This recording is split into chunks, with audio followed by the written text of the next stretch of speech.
This video will cover the Scotch, which is an opening as white, e4, e5, knight f3, knight to c6, and now the move d4. Now, more typical is the move bishop c4 and bishop b5, but these moves do not open up the center like the move d4 does. Now, this is a very common position that you're almost always going to reach because, of course, e4, e5 is one of the more common positions in chess, and following that knight f3, knight c6 is again really common. So here you do indeed have the ability to play d4, and you're probably going to be able to play this in many of your games.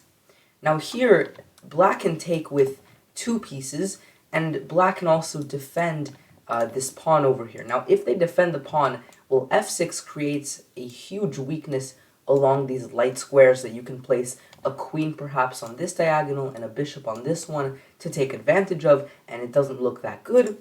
And instead going d6 is also not so good because after you take, well, if they take with the knight, then after takes, you can take the queen and their king no longer can castle, and it's a very open position. You're going to be able to target these pawns very quickly, and again, the king is left stranded here in the center.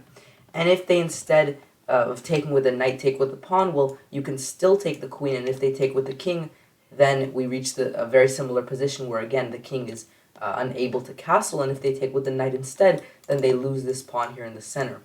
So for the most part, playing the move d6 here is a very big mistake by black, which is why instead black is almost always going to take. Now if they take with the pawn here, then you can very simply take with the knight, and this is a very common position. The alternative is to take with the knight, but after takes, notice we get to this position where, yes, your queen is in the center, but black can't actually attack this queen easily. Playing a move like c5, black is going out of their way to attack the queen, and that means that this pawn, it's overextending and will become weak later on. And they don't have the knight here that typically punishes the queen from coming out too early, which means that this queen here is actually quite safe. Which is why taking with the knight is typically not something that black goes for, because again, it leaves white having full central control and black not really having any. So taking with the pawn is the position we're going to focus on because it's by far the most common and it's also the best. Now here, you take with the knight, you take the pawn back. There are some gambits that you can play. I've made a video on the move bishop c4 here, which is a very interesting line, and I recommend it. The knight here also, if you take the pawn with the knight is on d4, which is a good central square, but from d4 it can't as easily attack the f7 square. So there is also bonuses to having the knight on f3, where it could eventually also attack f7, which is why bishop c4 is a very legitimate line. But much more common and much more solid is the move knight takes d4. Now here, black has a number of choices. One option that they have, and definitely the most common, is bishop c4. We'll look at this in a moment. One thing to note is that they can play the move knight takes d4, but we just got this position, and again, they can't really kick out the queen, and white has central control, which means that you're very happy to get this position. Another option they have is to play the move knight f6, or to really just develop without moving this bishop to one of these two squares, which we'll look at in a second. And any other development that they do is very easy for you to deal with. You can take here in this case, but ultimately you just develop naturally. So the knight comes to c3, the bishop comes to d3, this bishop can develop, it can pin the knight, you can push e5 at some point, the bishop can also of course come to other squares, same with this one, and at some point you castle, and you have a very pleasant position as white. Now let's focus on the other common moves that they have, which is bishop to c5 and bishop to b4 check. If they go bishop to b4, you can play the move c3 and kick their bishop away. Now, the pawn on c3 might look awkward for the reason that it blocks the knight from coming to c3, but this is not much of an issue for a number of reasons. First of all, as you will see later in the video, the knight actually has a very easy way to develop, being this d2 square. Also, the pawn on c3 serves a really important purpose of defending this knight here, and if they were to ever take, you can take with this pawn, and now you have a very big center. And also, you're actually saving tempo, and we'll get to why in a moment.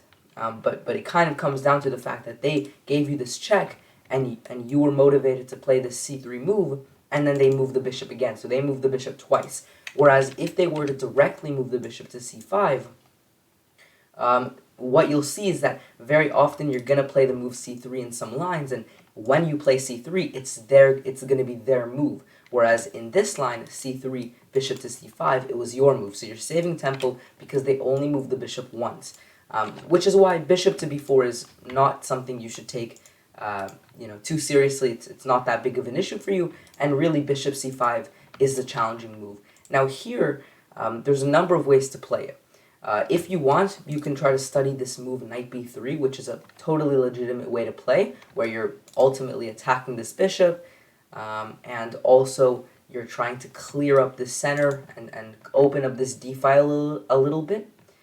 So that's one way to play it, but much more standard are three other options, which is to take the knight. Now if you take the knight, after they take with the pawn, notice their pawn structure is a little bit ruined, which is why there's this really cool move that they can play, which you just saw, queen to f6. Now this move targets f2, and while targeting f2, it's threatening checkmate, which means that you can't move away your knight and try to save it, and you actually have to defend from checkmate. So for example, queen f3. And the point is here, after you trade queens and they take, you also have some pawn weaknesses here. So it's more of an equal pawn structure, but you still have great chances here. For example, this open g file is something you can attack if you choose to fianchetto this bishop, and if you don't, well, both of your bishops can come out very easily. So there's still great chances here for you as white, but you do have this pawn structure that might be a little bit more awkward than what you would want. So after bishop c5, you can indeed take, like I just showed, and that leads to fine positions for you if you want to go ahead and open up this g file in some of these lines. However, you can also play the move bishop e3, which is more common, and it's much more of a standard position that you'll reach, where you're simply reinforcing the knight here in the center, because ultimately this is a good knight. Now here, if they were to take, at any point really, if they were to ever take, again, your queen ends up in the center, and like I mentioned earlier, that's totally fine for you. In fact, it might even be better because your queen could even attack g7 in this case because the bishop's developed. Which leaves black with some other choices. First of all, you're threatening something. If they were to play a random move, you can take here with an attack on the queen, and after they take back somehow, you can take their queen here, but ultimately this bishop here, you can win. So you take here with tempo because you're attacking the queen, and then afterwards you can take the bishop here, so you're going to win a piece. So that's something you're threatening there. So this is already kind of a tricky position for black, and they have to play pretty accurately. One option is bishop b6 to defend the bishop, so after takes and they take back, this bishop is defended by these pawns here. And from here, this is fine. You can continue with bishop c4, and let's say they play, knight to e7, getting ready to castle. You continue knight c3, they castle, and then you can castle, and of course this is just a really standard type of positions. All your pieces are developed, you have good pressure along this diagonal, and you have great central control because of all these pieces kind of here in the center for you. So this would be a totally fine position to reach. And so, if they play the move bishop b6, for the most part, just know that you should just develop normally and eventually look to castle. However, if they were to play the move queen f6, which is another option they have, now they're attacking this knight, and they're also looking to, perhaps in some cases, keep pressure on f2. So this is a key square you always want to keep in mind, that very often these bishop and queen combos will be able to attack f2.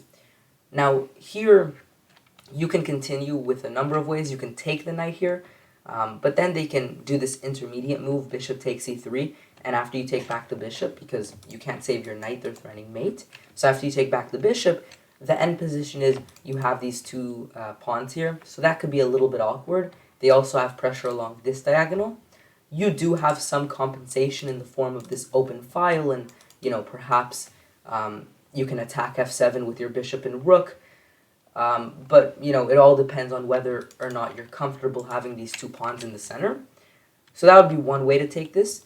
Another way is to play the move knight b5, which is a pretty tricky line, and here again you need to be comfortable with these two pawns. But the difference here is you also have some more pressure than you did in the other lines, where now you can still look to attack f7 with your pieces, but you also have pressure on c7, and overall there's just more potential for you to attack. And then the final thing you can do if you don't want to move this knight, you can simply reinforce it with c3. And again, note that c3 is a move that you're probably going to play in many lines, and so it helps if they were to first give this check, because c3 would have already been played. And you might be thinking, well, isn't this knight going to get trapped here? It can't move to c3, but it can move to d2. And actually, I have a game here that I'll show. After knight takes, you can take with the pawn, for example, and you get this very strong center here. But if they were not to take and just continue, for example, knight to e7, developing and getting ready to castle, let's look at a game that Kasparov played with the white pieces, just to kind of help you see how your pieces here are going to get into the game, how this knight will be developed, how this bishop will be developed, how you can use your pieces to attack, and how Kasparov won. So I think it's helpful to look at these games, many of these games for these new openings, because you learn common ideas. For example, this bishop, it can come to c4, but you see it can also come to e2 and put pressure along this diagonal. You can see the knight comes to d2, and this knight, as you'll see, will continue attacking later on. The king moves to h1 because they played f4, which is a common idea to attack, but they don't want to get into this diagonal. So all of these things you can learn from this game, and again, this pawn on c3 reinforces the center, and you get a really beautiful center as white. Now the knight makes its journey, counterattacking the queen, and eventually trading off for this bishop here, which typically can be a powerful piece for black. It's one of the first that black develops. And white brings back the bishop to maintain pressure on the center. And you can see here that white does indeed continue to maintain pressure and bring the rook to the open file, which you can see here is the c file. And again, this is just to kind of help you learn some common things that you could do. For example, attacking along the c file, and playing also on the queen side, not only on the king side, which you can see that white is doing beautifully here. They're playing on both sides of the board. And ultimately, Kasparov did end up winning this game after they traded some pieces. They got this really strong position where their pawn here on f6, his pawn is just really, really strong in this position. And you can see that very shortly that this pawn will eventually be able to promote near the end of the game. So you can see here that eventually the rook manages to find itself on f4, and now there's no stopping this pawn, so black resigned here. So the endgame doesn't matter as much, but you can see these opening ideas of f4, of playing on the open files, which is often the c file if you take with the pawn, also having a very strong center here, and even sometimes playing g4.